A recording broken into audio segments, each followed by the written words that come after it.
Nobody noticed the quiet woman in the cargo pilot jacket boarding Flight 229. She preferred it that way after 12 years of hiding. But when the aircraft lost control at 30,000 feet, she walked into that cockpit. The fighter pilots heard her call sign on the radio and nearly fell from the sky in shock. Before you watch full story, comment below from which country are you watching. Don't forget to subscribe for more amazing stories. Sarah Mitchell sat in seat 18F of American Airlines Flight 229, watching the ground crew load bags into the belly of the Boeing 767. She wore a simple black jacket with a small cargo airline logo on the sleeve. Her brown hair was tied back, and she looked tired. At 42 years old, she had the calm face of someone who had seen a lot in life. The flight from Denver to Washington, D.C. was full. Business travelers typed on laptops. Families tried to keep children entertained. An elderly couple held hands across the armrest. Sarah had flown this route many times as a passenger, always in economy, always quiet. Next to her, a young man in his 20s sat down. He had nervous energy, fidgeting with his phone. "First time flying?" Sarah asked politely. "That obvious?" He laughed. "Yeah, I'm visiting my sister in D.C. You?" "Just heading home after work," Sarah said. "What do you do?" "I fly cargo planes. Packages, mostly. Night routes." "That's cool," the young man said. "I could never do that. Flying makes me nervous enough as a passenger." Sarah smiled but said nothing more.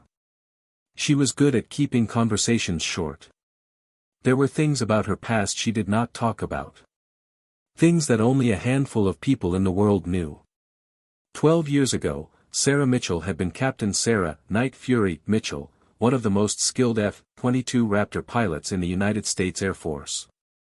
Her call sign came from her specialty in night operations and difficult weather conditions. When other pilots stayed on the ground, she flew. When missions seemed impossible, she completed them. She had flown combat missions that remained classified. She had trained dozens of pilots who now led squadrons. She had received medals that sat in a box in her closet, never displayed. Her tactical skills were studied in military schools, though her name was never mentioned in the official materials. But that life ended when she lost her wingman during a training accident. The investigation cleared her of any fault. The accident was mechanical failure, nothing she could have prevented. But Sarah could not forgive herself. She resigned quietly, walked away from a career that would have led to high command, and took a job flying cargo planes at night when the sky was empty and there were no wingmen to worry about. The flight attendant's voice came over the speaker. "Ladies and gentlemen, welcome aboard Flight 229 to Washington, D.C. Our flight time today will be approximately 3 hours. We'll be cruising at 37,000 feet. The engines started with their familiar sound. Sarah felt the aircraft push back from the gate. She had felt this thousands of times, but it always brought the same feeling. Flight was freedom. Even as a passenger, she felt it. The 767 taxied to the runway, waited for clearance, and then accelerated down the pavement. Sarah felt the wheels leave the ground. They climbed into the afternoon sky, leaving Denver behind. The Rocky Mountains stretched below them, beautiful and vast. The first hour passed normally. The flight attendants served drinks and snacks. People read books, slept, or watched movies on small screens. A child a few rows back laughed at something on their tablet. The elderly couple Sarah had noticed earlier were looking at photos together, reminiscing about their life. The young man next to Sarah had his eyes closed, earbuds in, looking more relaxed now that they were airborne. Sarah accepted a cup of coffee from a flight attendant and returned to reading a book about aircraft maintenance systems. It was technical material that most people would find boring, but Sarah found comfort in understanding how machines worked. After years of flying some of the most complex aircraft ever built, she appreciated the engineering that went into every system. Outside her window, the landscape had changed. They had left the mountains behind and were now over the flat plains of eastern Colorado and western Kansas. The ground below looked like a patchwork quilt of farms and small towns. The sky was clear blue, with just a few scattered clouds far below them. The captain had not made any announcements since takeoff, which was normal. The flight was routine, exactly the kind of peaceful journey that Sarah had chosen when she left the military. No danger, no stress, no life-or-death decisions. Just peaceful hours in the sky. But Sarah knew that peace could end in an instant. She had learned that lesson many times in her military career. You could be flying smooth one moment and fighting for your life the next. That awareness never left her, even in civilian life. She was reading a chapter about hydraulic system redundancy when she felt something wrong. It was subtle. A small vibration in the floor.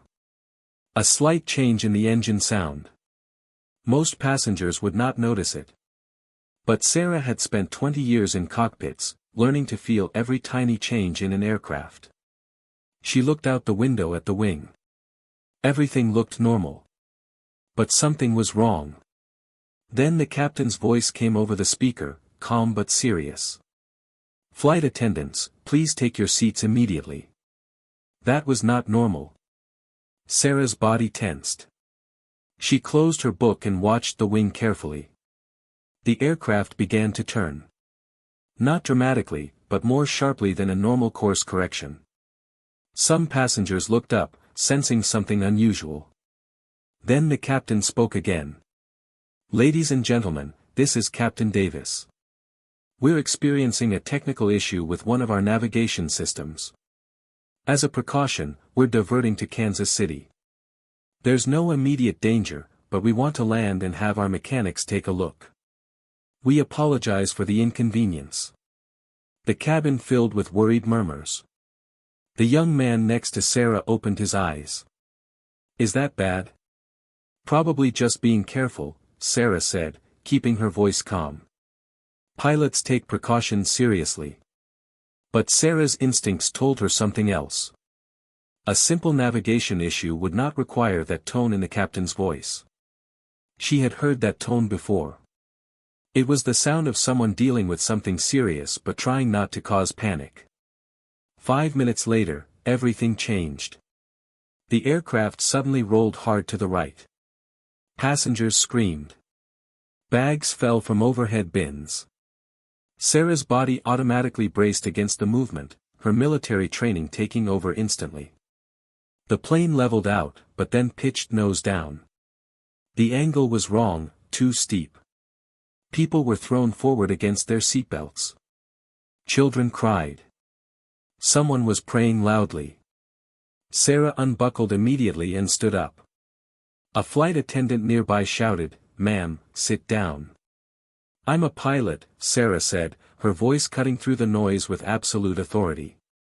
"I need to get to the cockpit right now." The flight attendant stared at her for a moment. In that brief second, she saw something in Sarah's eyes that most people never see. It was the look of someone who had faced death before and won. The look of someone who knew exactly what to do in a crisis. The flight attendant made her decision. "Follow me." They moved forward through the tilted cabin. It was difficult to walk with the aircraft pitched at an angle. Passengers grabbed at them as they passed, asking what was happening, begging for information. Some were crying. Others sat frozen in shock. A mother held her baby tight, whispering prayers. A businessman had his phone out, typing what might be a final message to his family. Sarah ignored all of it. She had learned in combat to focus completely on the mission, to block out everything that did not help solve the immediate problem. Right now, the mission was getting to the cockpit. The lead flight attendant was already at the cockpit door, phone to her ear, talking to someone inside. Her face was white, drained of color. Her hand shook as she held the phone. When she saw Sarah approaching, she hung up and looked at her with desperate hope in her eyes. "The captain says the flight controls are not responding correctly. The co-pilot is trying to help, but they're losing altitude and can't stop it." "Open the door," Sarah said. I can't just open it now. Something in Sarah's voice made the flight attendant use her key immediately. Sarah pushed through the cockpit door and took in the situation in 3 seconds. Captain Davis, a man in his 50s, was in the left seat pulling hard on the controls. The co-pilot, a younger woman, was working the computer systems frantically. Warning lights covered the instrument panel. The aircraft was in a descent, nose pointed down about 20 degrees. I'm a pilot, Sarah said, moving between the seats. Former military. What's happening? Captain Davis glanced at her, sweat on his face. Flight control computer failure. Autopilot is off. We have partial control but the aircraft wants to pitch nose down. We're losing hydraulic pressure in 2 systems. I can't maintain altitude. Sarah's eyes scanned the instruments. Altitude, 28,000 feet and dropping. Airspeed, 310 knots and climbing. Hydraulic systems A and B showing red. System C fluctuating. This was bad. Very bad. The 767 was becoming unflyable. What's your plan? Sarah asked. Trying to reach Kansas City, but I don't know if we can make it. The controls are getting worse. Sarah made a decision instantly. I can fly this. I've flown worse. Let me take the left seat. Captain Davis turned to look at her fully. You're a cargo pilot. I'm rated on aircraft that make this seem simple. Let me help. There was something in her voice, a confidence that went beyond normal pilot training. Davis saw it and nodded. Okay. Take it. Sarah slid into the left seat as Davis moved to the observer seat behind them. Her hands went to the controls immediately. She could feel it through the yoke, the mushiness, the delayed response, the way the aircraft fought her. What's your experience? The co-pilot asked, her voice shaking. 20 years military. Fighter jets mostly. I've landed aircraft with worse damage than this. Sarah's voice was calm, professional. What's your name? Emily. First Officer Emily Torres. Okay, Emily. I need you to get on the radio. Declare an emergency. Tell them we have flight control failure, dual hydraulic system failure, and we're descending through 26,000 feet. We need immediate vectors to the nearest airport with long runways. Emily grabbed the radio mic. Mayday, Mayday, Mayday. Kansas City Center, American 229 declaring emergency. Flight control failure, hydraulic failure, descending through 26,000 feet. The response was immediate. American 229, Kansas City Center, roger your mayday. Squawk 7700. What is your situation? We have 214 souls on board, Emily said, her voice steadier now. Dual hydraulic failure, flight control computer malfunction. We have reduced control authority. Sarah was already working the problem. She reduced power on both engines, trying to control the descent rate with thrust instead of fighting it with pitch control. She deployed the speed brakes partially, feeling how the aircraft responded. Not good. The controls were badly degraded. But she could work with this. She had brought damaged F-22s home before. She had flown in conditions that should have been impossible. American 229, Kansas City Center. Nearest suitable airport is Kansas City International, bearing 095, 75 miles. Turn right heading 095. Sarah began the turn carefully, using small inputs. The aircraft wanted to overbank. She compensated with opposite aileron and careful rudder work. Emily, I need you to pull up every emergency checklist for hydraulic failure and flight control malfunction. Captain Davis, check how much fuel we have and calculate our range at this descent rate. Both of them moved immediately, responding to the command in her voice. We're not going to make Kansas City, Sarah said, calculating in her head. We're losing altitude too fast. What else is nearby? Whiteman Air Force Base, Davis said from behind her. About 60 miles, bearing 100. That's it, Sarah said. Air Force Base means long runways and emergency equipment. Emily, tell Kansas City we're diverting to Whiteman. Emily made the call. The response came back quickly. American 229, Kansas City Center copies Whiteman Air Force Base. We're coordinating with Whiteman Tower. Be advised, we're scrambling F-22 fighters from the base to assist. They'll be airborne in 4 minutes. Sarah's hands tightened on the controls for just a moment. F-22s. Her old aircraft. The fighter she had mastered more completely than any other pilot in her generation. Roger, Center. Tell them we appreciate it. The aircraft was down to 22,000 feet now. Sarah had managed to slow the descent rate slightly, but it was taking all her concentration. Every control input was a fight. The hydraulic situation was getting worse, not better. Emily, make a PA announcement. Tell passengers we're making an emergency landing at a military base. Tell them to stay seated and the flight attendants will give them instructions. Emily keyed the intercom. Ladies and gentlemen, this is the cockpit. We are experiencing a technical issue and will be making an emergency landing at Whiteman Air Force Base in approximately 15 minutes. Please remain seated with your seatbelts fastened. Flight attendants will prepare the cabin for emergency landing procedures. Sarah could imagine the panic in the cabin, but she could not think about that now.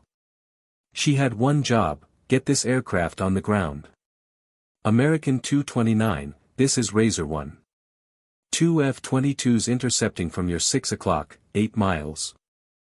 Sarah keyed the radio. Razor 1, American 229. Good to hear you.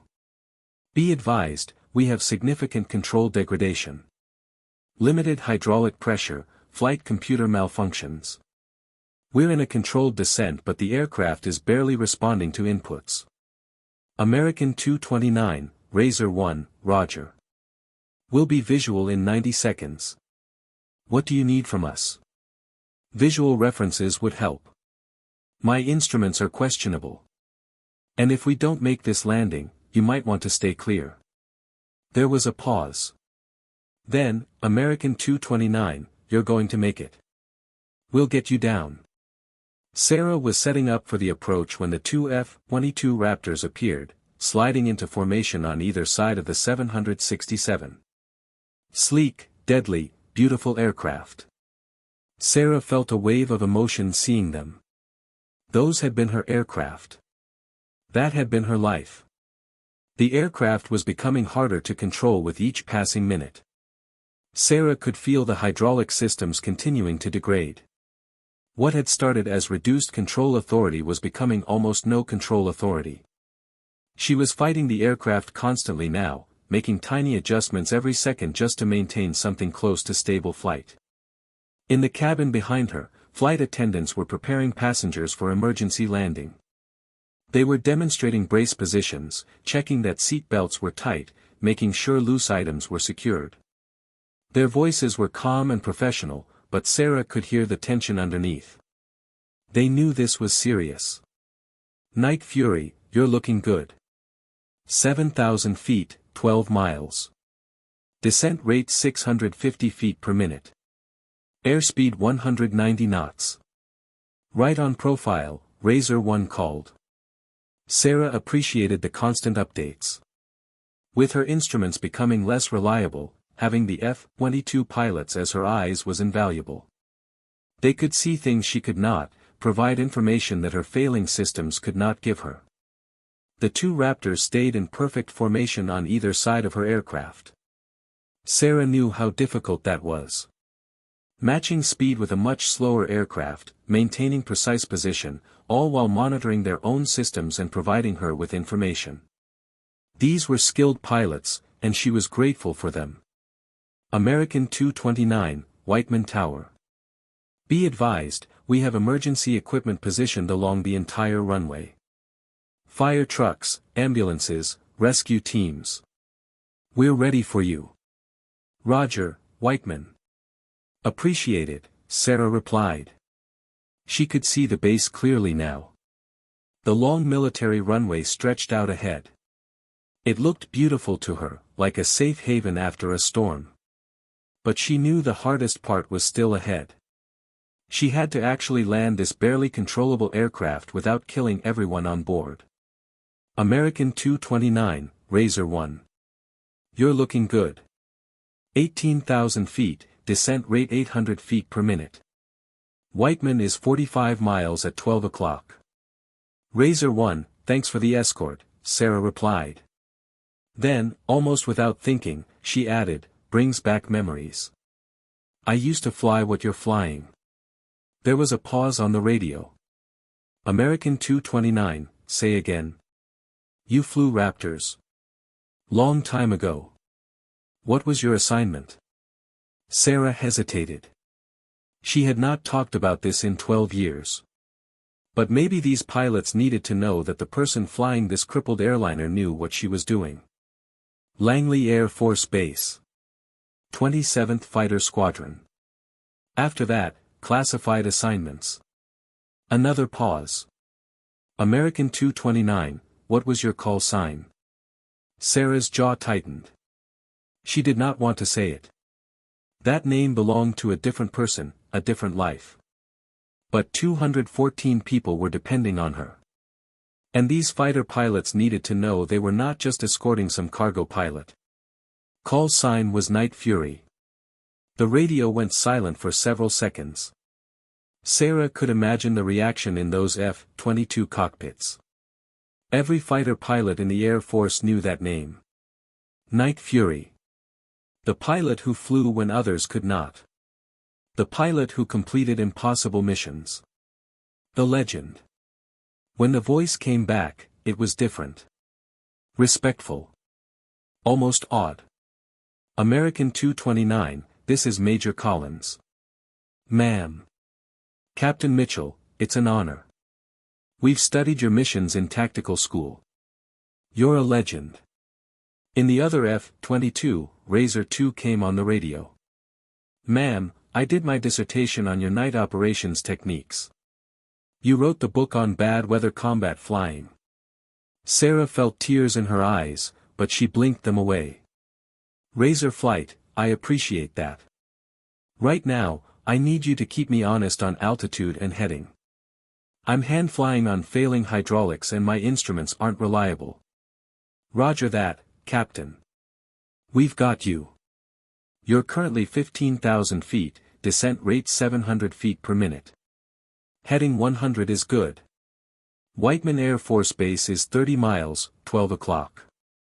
Sarah worked the controls constantly. The hydraulic pressure in System A had dropped to almost nothing. System B was failing. She was basically flying on one hydraulic system and pure skill. Whiteman Tower, American 229, were inbound for emergency landing. Request runway 19. American 229, Whiteman Tower, you're cleared straight in approach runway 19. Winds 180 at 10 knots. Emergency equipment is standing by. No restrictions, no traffic. The runway is yours. Sarah was down to 10,000 feet, 20 miles out. She needed to configure the aircraft for landing, but every change would affect how the damaged controls handled. Emily, when I call for flaps, extend them one setting at a time.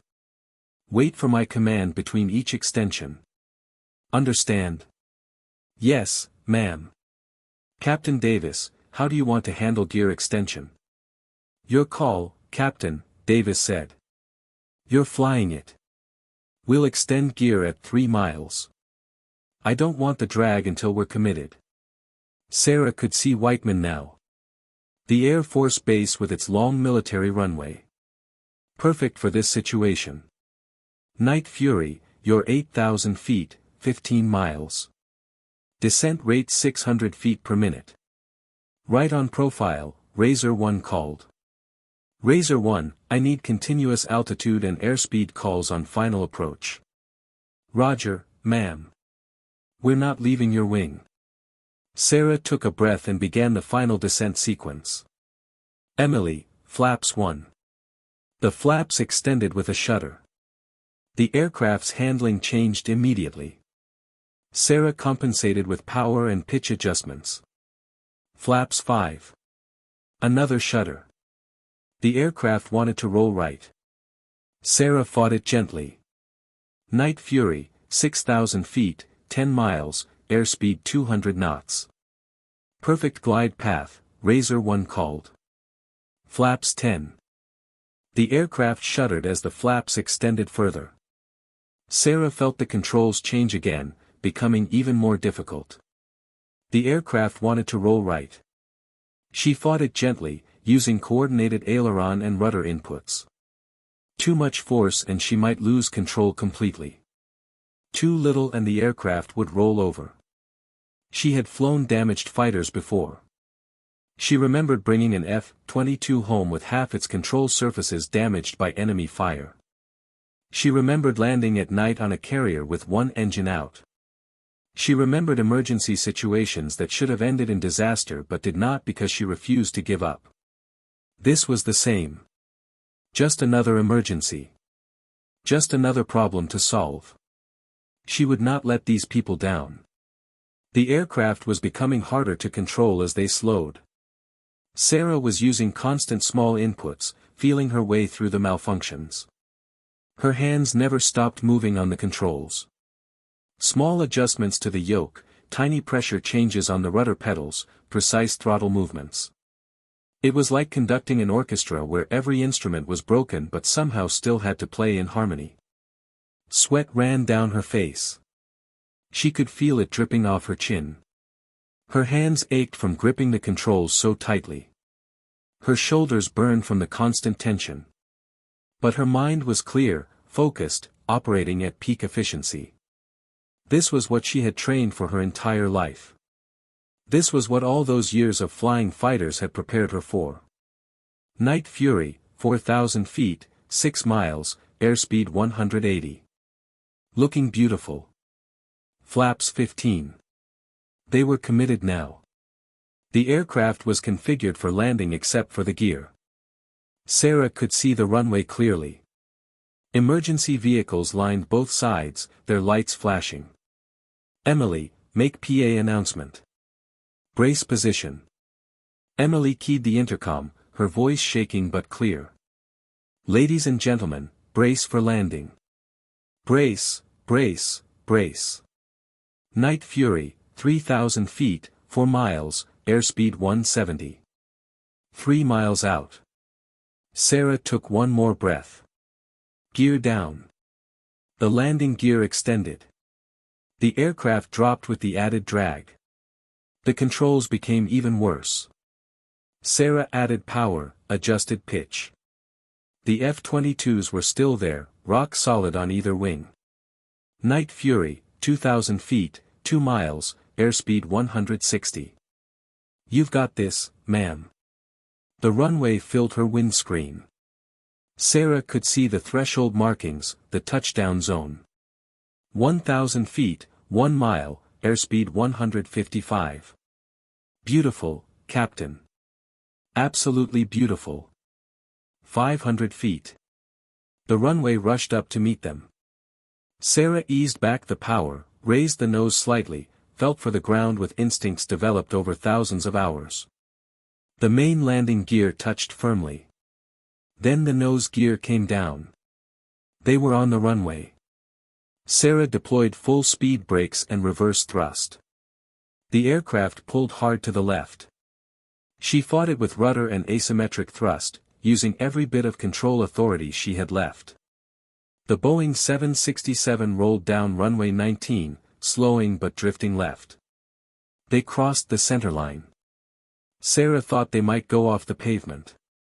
But at the last second, the aircraft straightened. Speed dropped through 60 knots, 50, 40. At 30 knots, Sarah finally let herself believe they were going to make it.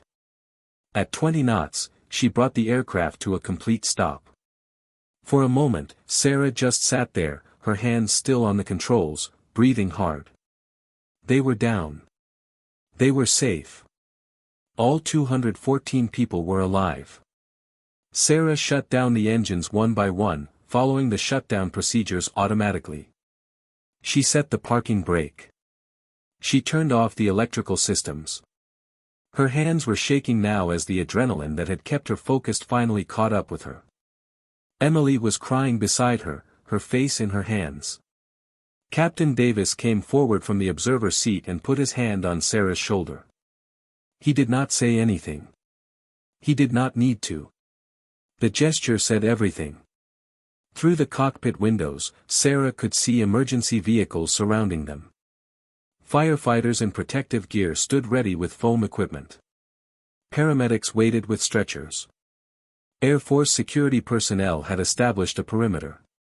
The F-22s flew overhead once, their wings waggling in salute, then broke formation and headed back to land. "We need to evacuate," Sarah said, her voice hoarse. "Let's get everyone off." The evacuation was calm and orderly, nothing like the panic that could have happened. Passengers filed off the aircraft using the emergency stairs that had been rolled up to the doors. Many were crying, their faces showing the relief of survival. Some were on their phones, calling loved ones to tell them they were okay. Others were hugging each other, strangers brought together by shared trauma. Children held their parents' hands tightly. The elderly couple Sarah had seen earlier walked down the stairs together, supporting each other. The young man who had sat next to her stopped at the bottom of the stairs and looked back up at the aircraft, as if he could not believe they had survived. Flight attendants guided everyone to waiting buses that would take them to the base terminal. They counted heads, checked for injuries, maintained their professional composure even though Sarah could see some of them were shaking. Sarah stayed in the cockpit until everyone was off. She did a final check of the systems, making notes for the investigators who would examine the aircraft. She looked at the instrument panel with all its warning lights still illuminated. This aircraft had tried to kill them, but it had also brought them home. It deserved respect for that. Then she walked through the empty cabin. Bags and personal items were scattered everywhere. Magazines on the floor. A child's toy abandoned in a seat. A laptop still open on a tray table. The evidence of people's lives interrupted by crisis. But they would go home and resume those lives. That was what mattered. She walked down the stairs onto the tarmac, exhausted. The afternoon sun was warm on her face. The air smelled of jet fuel and grass. It was the most beautiful thing she had ever experienced. Waiting for her were two figures in flight suits. Major Collins and his wingman from Razor Flight. They walked up and stopped at attention. "Captain Mitchell," Collins said formally. "That was the most incredible piece of flying I've ever witnessed. You saved 214 lives with skills that only someone with your background could possess." Sarah nodded, too tired to speak. Collins continued, "Ma'am, you should know that what you did is going to be talked about in fighter squadrons for years. Night Fury is back." The younger pilot added, "I've studied your career for years, Captain. But seeing you actually fly, seeing you handle that emergency, that was beyond anything taught in any school." A crowd was gathering. Passengers who had been on the flight, base personnel, media with cameras. Captain Davis walked over, his face full of emotion. "You saved my aircraft. You saved all those people. I've been flying for 30 years, and I couldn't have done what you did." A reporter pushed through the crowd with a microphone. "Are you the pilot called Night Fury? The classified missions pilot?" Sarah looked at the reporter, then at the F-22s taxiing nearby, then at the passengers who were alive because of her. For 12 years, she had hidden from this name. For 12 years, she had pretended to be just a cargo pilot, nothing special, nothing worth noticing. But standing here on this tarmac, with 214 people alive behind her, she realized something. You cannot hide from who you really are. You cannot run from your past forever. And maybe, just maybe, your past is not something to run from at all. "I used to be," she said quietly. "A long time ago. And today you saved 214 lives using those combat skills, the reporter continued. How does it feel? Sarah thought about that question. She thought about the 12 years she had spent flying cargo planes alone at night. She thought about running from her past, from her guilt, from her grief. She thought about her wingman who died and how she had blamed herself even though it was not her fault. She thought about all the years wasted hiding when she could have been living. I feel like I finally did something right, she said. The crowd around her seemed to understand. Some of the passengers started clapping. Then more joined in. Soon everyone was applauding, and Sarah stood there feeling emotions she had buried for 12 years finally surfacing. She was not just a cargo pilot. She had never been just a cargo pilot. She was Night Fury, and today she had proven that identity was not something you could abandon. It was part of who you are forever. Over the next hours, investigators asked questions. Airline officials thanked her repeatedly. The base commander shook her hand. The media captured everything. But the moment that mattered most came when Major Collins pulled her aside privately. Captain Mitchell, I need to tell you something. My first instructor at flight school was Captain James Rodriguez. He talked about you all the time. Said you were the best pilot he ever flew with. Sarah's face went white. James Rodriguez was my wingman. He died 12 years ago in a training accident. Collins nodded. I know, ma'am. He was my mentor. And he told me once that if anything ever happened to him, it wouldn't be anyone's fault. Flying fighters is dangerous. He said the only thing that would be wrong is if pilots stopped flying because they were afraid. Sarah felt tears on her face. I've been running for 12 years. Hiding in cargo planes because I was afraid. You weren't hiding today, Collins said gently. Today you were exactly who you're supposed to be. Night Fury. The pilot who flies when others can't. As the sun set over Whiteman Air Force Base, Sarah stood on the tarmac watching the disabled 767. Tomorrow there would be investigations, interviews, and job offers. Tomorrow her face would be on every news channel. Tomorrow everything would change. But tonight, she was a pilot who had done her job. Who had brought everyone home safely. And maybe, she thought, it was time to stop running from who she really was. The F-22s were parked nearby, their sleek shapes beautiful in the fading light. Sarah walked over to them, running her hand along one of the wings. Still the most beautiful thing ever built, she whispered. Major Collins appeared beside her. You know, Captain, we could always use someone with your skills. Instructor position. Training the next generation. Sarah looked at him, surprised. I'm 42 years old. I've been out for 12 years. Some things you never lose, ma'am. Today proved that. Think about it. As Sarah walked away from the aircraft, she felt something she had not felt in 12 years. Hope. Maybe it was not too late. Maybe she could come home. Maybe Night Fury could fly again.